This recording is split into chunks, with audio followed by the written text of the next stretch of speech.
Hello merchant navy aspirants and welcome back in sellers. तो आज हम ऐसे टिप्स एंड ट्रिक्स की बात करेंगे जिससे आप कोई भी इंटरव्यू क्लियर कर सकते हैं, जिससे आप टफ से टफ इंटरव्यू क्लियर कर सकते हैं और जिससे आप इजी से इजी इंटरव्यू क्लियर कर सकते हैं। तो बेसिकली इनको मैंने 8 ऐसे इंपॉर्टेंट कंपोनेंट्स में बांटा है in which you have to take priorities, और आपको ये सब चीजें ध्यान देनी होंगी when you are giving an interview. तो उस कंपोनेंट में मेरे लिस्ट में सबसे पहली चीज जो आती है वो आती है आपकी टाइमिंग सेंस।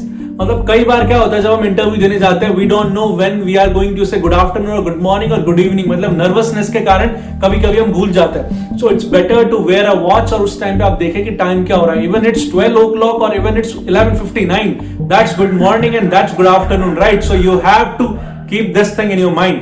अब सेकंड कंपोनेंट जो हमारे लिस्ट में आती है वो आती है courtesy, whether you are providing courtesy or not.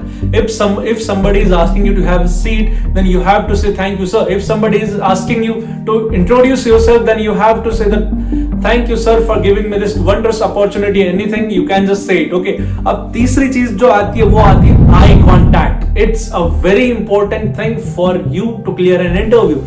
जैसे अभी मैं बैठा हूं, you have to be comfortable like this. Body language भी बहुत ज्यादा मैटर करती है, तो बॉडी लैंग्वेज के साथ आप ऐसे करके जैसे बैठेंगे, so you have to be confident and you have to look from eye to eye into that interviewer, और आप उसको देख के कहोगे good morning sir, this is Lokendra Singh and I am here for this interview and anything. मतलब जो भी वो पूछे, just look into his eyes. जो कई बार क्या होता है, हम नई चीज कुछ आता है तो उनके आंख से हम बचने लगते हैं, तो ऐसा नहीं करने का।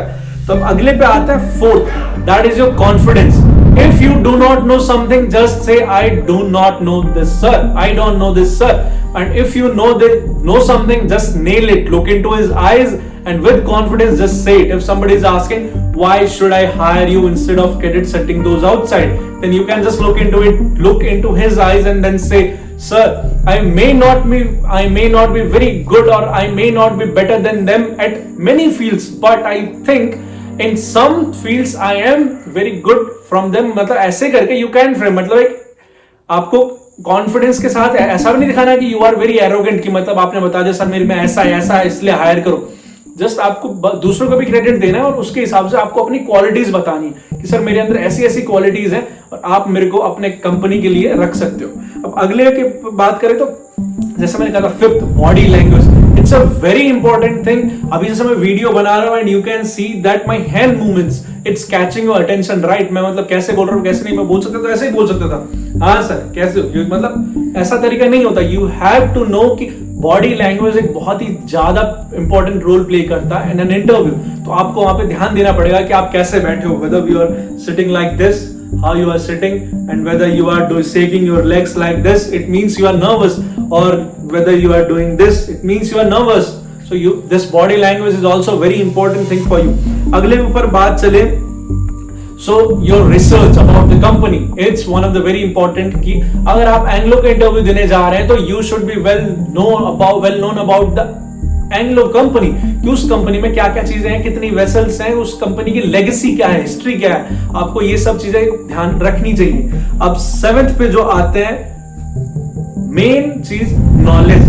अब आप इंटरव्यू देने जा रहे हैं, you are giving an interview for merchant navy, आप डीएनएस के इंटरव्यू देने जा रहे हैं, तो आपको ये तो पता होना चाहिए ना कि सर क्या पूछ सकते हैं इंटरव्यू में। You may not know the exact question, but आपको प्रीवियस ईयर क्वेश्चंस वगैरह से पता लग जाना चाहिए ना कैसे पूछना है, और उन सब की तैयारी करके जाना चाहिए। अगर नॉलेज ही नहीं है तो ऊपर का ये सब मतलब क्या करेंगे, क्योंकि अगर वो पूछते रहेंगे, if somebody is asking what is the Archimedes principle and I am saying I don't know sir, what is Bernoulli's theorem, I don't know sir, then what the hell do you know?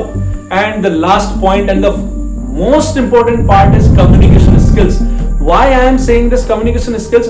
In some parts of a field it doesn't matter whether you have a good communication skills or not, but in many interview it does matter whether you have a good communication skills or not, because if you do not know how to express yourself, if you do not know how to express yourself accordingly in an officer like manner, and if you do not know how to converse your very researched theory and your knowledge and all, then what is the point of doing all those 7 parts, right? If you are okay with those 7 parts, then you have to prepare accordingly and you have to be well thorough with your communication skills also, because if somebody is asking introduce yourself, at that time you have applied all those 7 elements that I have mentioned earlier, but if you are not well with your communication skills, then how will you say, good afternoon sir, my name is this. So this you will say na, you have to avoid it. All right, so यही 8 elements थे मेरे list में जो कि आपको कोई भी interview crack करने से नहीं रोक सकती. So it's a tip from my side. अगर आपको कुछ भी ऐसे पॉइंट्स लगे जो मैंने छोड़ दिए हैं, you can just mention it in our comments also. और आपको पता है हमारे कई सारे बैचेस भी चल रहे हैं, so you can think of joining our batches also.